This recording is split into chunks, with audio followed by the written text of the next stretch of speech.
Let me tell you about the worst gardening week of my life. I had started tomatoes from seed in February. 3 months of watering them, feeding them, moving them to bigger pots. By May, they were the healthiest seedlings I had ever grown. Thick stems, dark green leaves. I was genuinely proud of those plants. I transplanted them on a warm Saturday afternoon, watered them in. Went inside feeling like I had nailed it. By the following Thursday, 4 out of 6 were dead. The other 2 never fully recovered. I stood there staring at them and I had no idea what went wrong. Weather was fine, soil was good. Done everything I thought you were supposed to do. Turns out I had made all 3 of the mistakes I'm going to show you today. In one afternoon. Here is what makes these mistakes so dangerous. They do not look like mistakes when you are making them. 2 of them feel like exactly the right thing to do in the moment. That is what gets people every single time. Stick around for mistake number 3 especially. When I tell you what it is, your first reaction is going to be that I am wrong. I'm not. May is the cruelest month for tomato seedlings. Most gardeners do not realize it until the damage is already sitting in front of them. Everything looks perfect on the surface. Warm afternoons, bright sun, garden centers packed with plants. Walk outside and it genuinely feels like summer arrived. But here is what is quietly happening while everything looks so promising. Night temperatures still dropping, sometimes hard. Soil swinging back and forth between warm days and cold nights. And your seedlings, after months indoors, have zero tolerance for any of it. Think about what these plants have known their entire lives. A warm windowsill, the same quiet temperature every morning, no wind hitting the stems, filtered light through glass, consistent moisture. Now it is cold night air and full UV, and stems whipping around in a May breeze and soil temperature all over the place. All at once. That is not gardening. That is a stress test. The 3 mistakes I am about to show you are what push a plant from difficult transition into total failure. Get these right, and your tomatoes will surprise you with how tough they actually are. Mistake number 1. Kills more tomatoes in May than anything else. And the frustrating part is almost every gardener has heard of it. They just do not take it seriously. Hardening off. If you have never heard the term before, it just means gradually introducing your seedlings to outdoor conditions before they go in the ground. Wind, direct sun, real temperature. Simple. Almost nobody does it properly. Here is what happens when you skip it or rush it. These leaves have been growing under filtered light for months. Never dealt with full outdoor UV. No protection built up because there has been no reason for it. Put them outside on a bright May morning and by afternoon those leaves look thin and limp like wet paper. Within 24 hours the damage shows up. Pale and bleached where there was green. Edges brown and crispy. Seedlings just sitting there stunned. The plant survives, but it spends the next 2 to 3 weeks doing nothing except recovering. In May, that is not a minor setback. 2 to 3 weeks of zero growth is the difference between fruit in August and a plant still finding its feet in July. Bad move. 7 days minimum. No shortcuts. First 3 days take the seedlings outside for 1 to 2 hours only.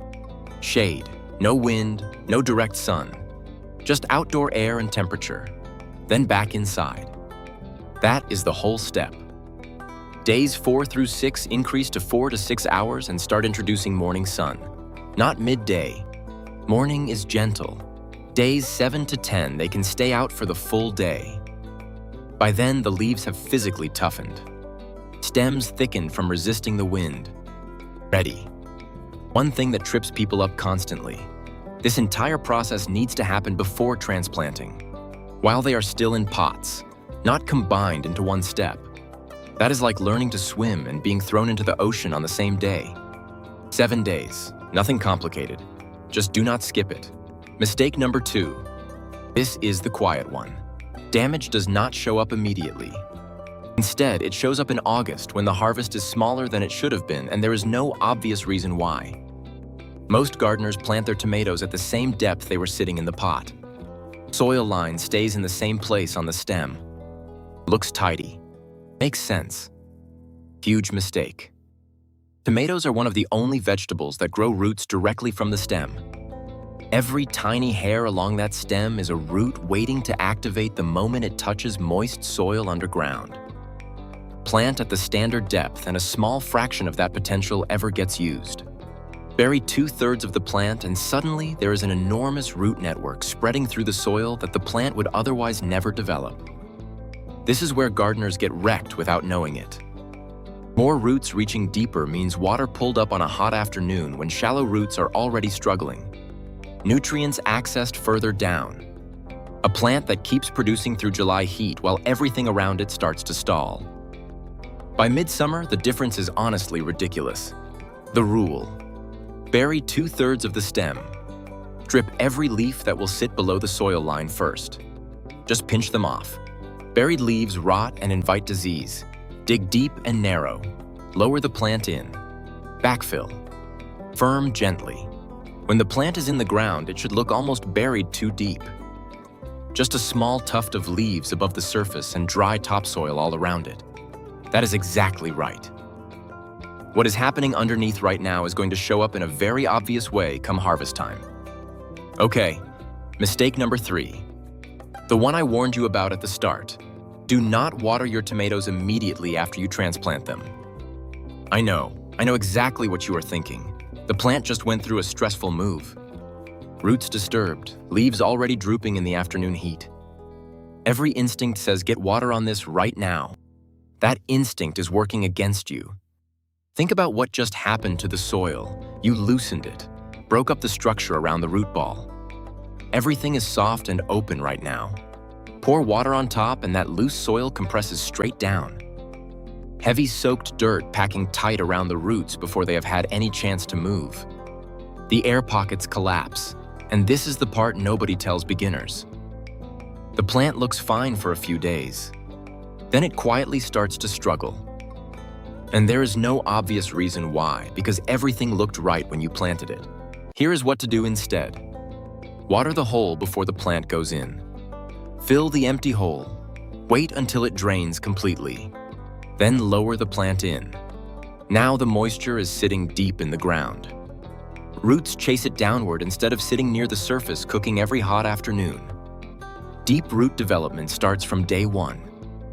Once the plant is in the ground, leave it alone for 24 hours. Leaves will droop. Looks alarming. Not a problem. The plant is sending energy underground rather than holding up big leaves in the heat. That is exactly where the energy needs to go right now. After 24 hours, start a proper routine. Deep and infrequent. Every 2 to 3 days for the first 2 weeks. A slow soak that actually reaches the roots. Not a quick sprinkle across the dry surface that evaporates before it gets anywhere useful. By July, the plants set up this way just keep going. The others start to stall out, so those are the 3 things. Rushing the hardening off, 7 days minimum. Outside in pots first, no shortcuts. Wrong planting depth. 2/3 of the stem underground. Leaves stripped below soil, deep and narrow. Watering immediately after transplanting. Water the hole first. Leave the plant alone for 24 hours. Then deep watering every 2 to 3 days. Get all 3 right, and these plants become almost impossible to kill. The tomato is not fragile. It just needs to be set up correctly from the start. Most tomato problems that show up in summer actually begin in May.